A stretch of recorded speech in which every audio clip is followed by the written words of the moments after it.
All right. So you guys asked for it. UFC 207, Dominick Cruz versus Cody Garbrandt. You guys want to know what I thought about the fight? Here we go. My mind was blown.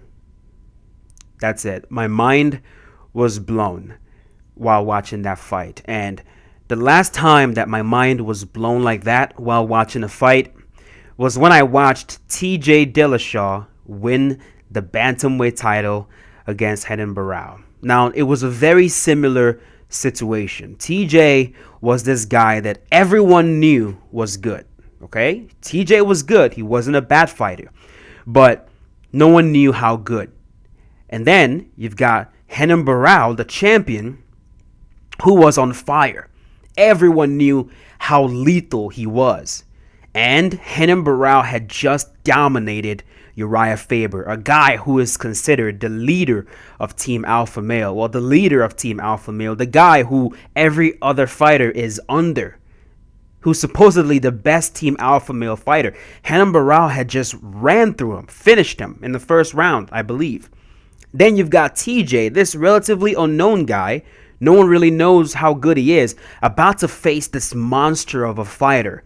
Very well-rounded, very lethal kickboxer in Renan Barão. And myself, as well as a lot of people, just didn't see how TJ would win the fight because we looked at TJ's fights in the past. We saw the record. We saw what he had done in the past, and there was no indication he had what it took to defeat Renan Barão. No one knew he was going to go into that fight so elusive, so calm, so technical. No one could have imagined the angles TJ was going to bring to that fight, the combinations, how lethal he was going to be against Renan Barão. No one could have guessed that. Sure, you might have guessed that TJ was going to win the fight, but no one guessed it was going to be in that dominant fashion. And it was the same situation, a very similar situation with Dominick Cruz and Cody Garbrandt.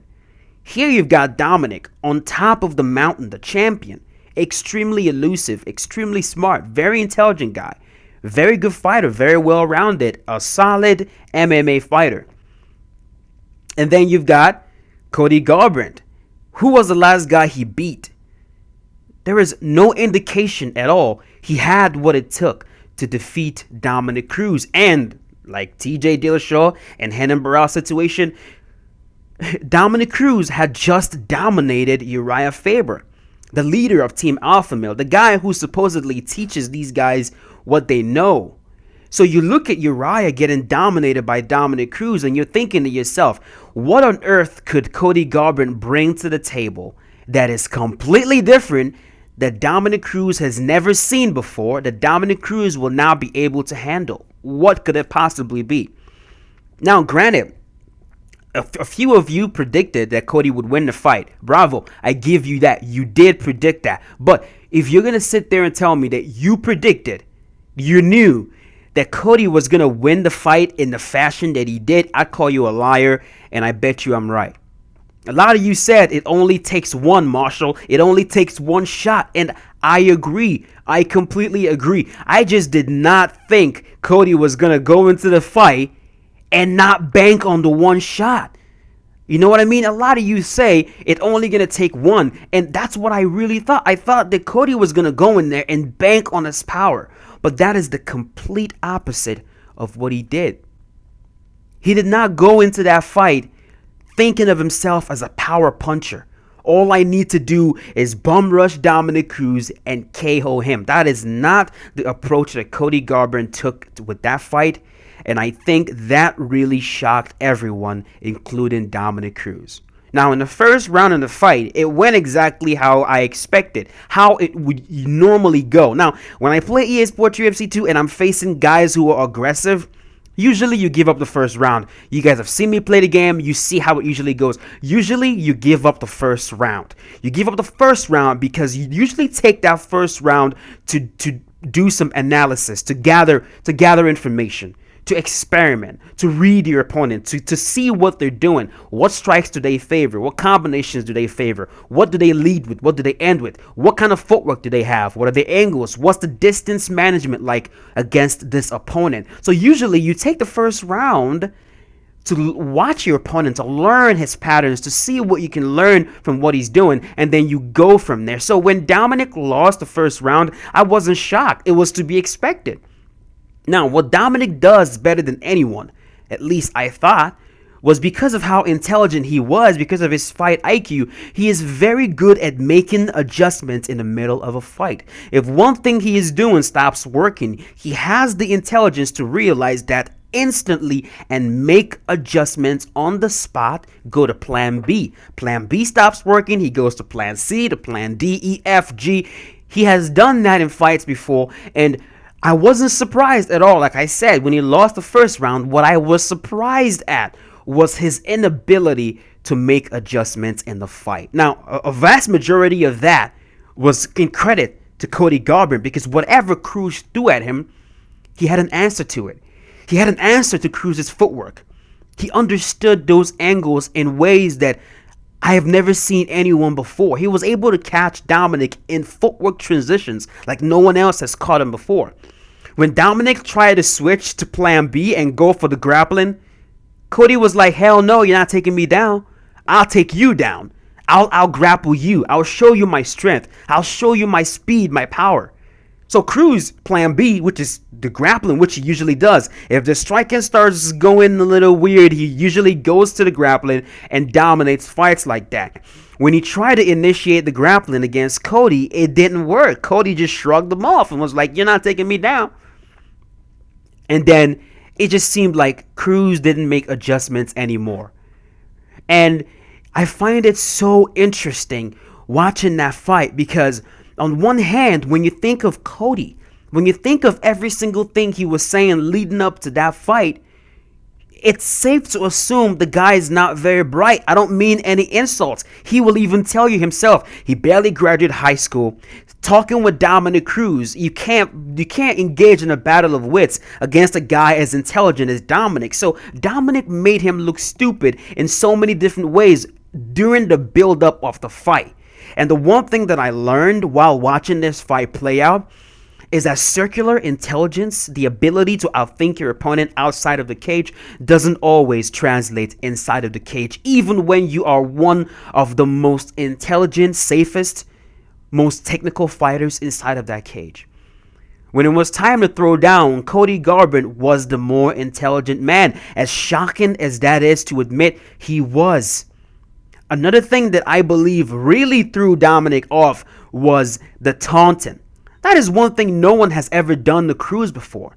Fighters are usually so uncomfortable in there with Cruz. The second they step in the cage and he starts moving, you see them tense up. And Cruz can see that. He sees these guys tense up in the cage and he takes advantage of that. While they're tensed up, they're not loose, they're not reacting properly to shots, he can kind of pick them apart. Cody was the complete opposite. The second the fight started out, he was completely loose. He was comfortable. He reminded me so much of Conor McGregor in the way that he is so comfortable in the heat of a battle.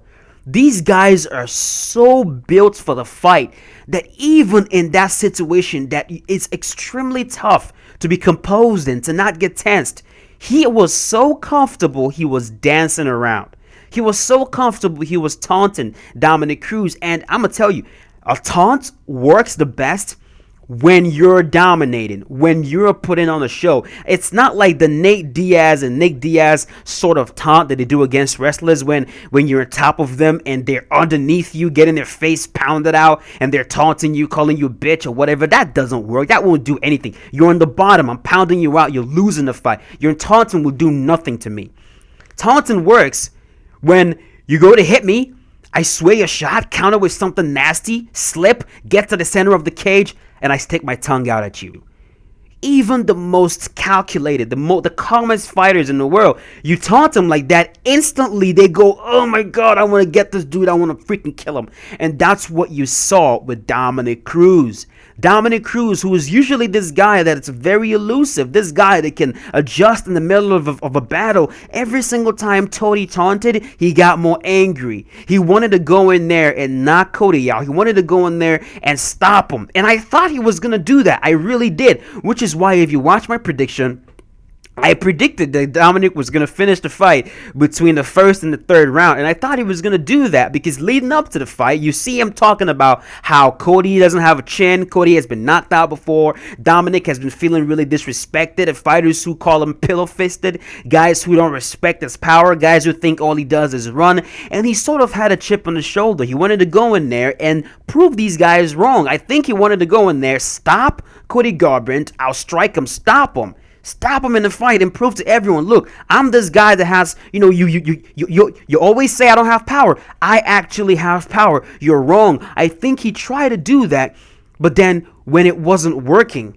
the Dominick that I know, the Dominick of old would have made an adjustment. He would have realized instantly, okay, trying to knock this guy out, trying to finish this guy, being aggressive, I'm getting countered way too much. I need to relax and get back to counter-striking of my own. I'm the counter-striker here, not Cody Garbrandt, but he didn't do that. And that was really shocking to me, watching that fight. So, what do I think about the fight? I thought the fight was amazing. I thought Cody Garbrandt did an amazing job. I thought he was phenomenal in the fight.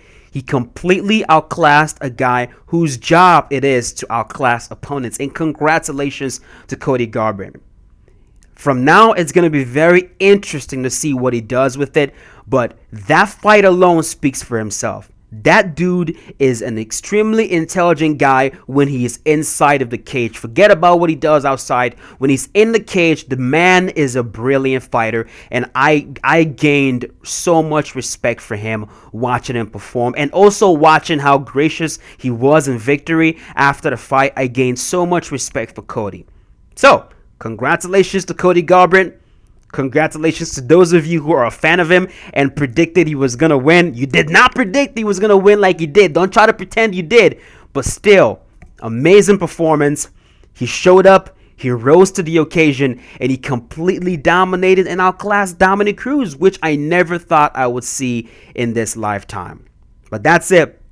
Let me know in the comment section what you guys thought about the fight. A lot of you have already given me your thoughts, but I still want to know what you thought about the fight. Were you as shocked as I was at the fight? And who do you think he faces next? I think it's TJ. That will be a very interesting fight, and it will be interesting to see how it all plays out. But yeah, that's it, guys. Wow. Really, wow. Amazing performance by Cody. Just amazing. Absolutely phenomenal. He deserves that belt, and I hope he keeps that belt for a while, and I hope that we get to see a rematch between him and Cruz in the future to see what adjustments they both make, to see who is the better student, who learns more from their mistakes. But yeah, that's it. Hope you guys enjoyed watching this one, and I will see you very shortly. Be safe.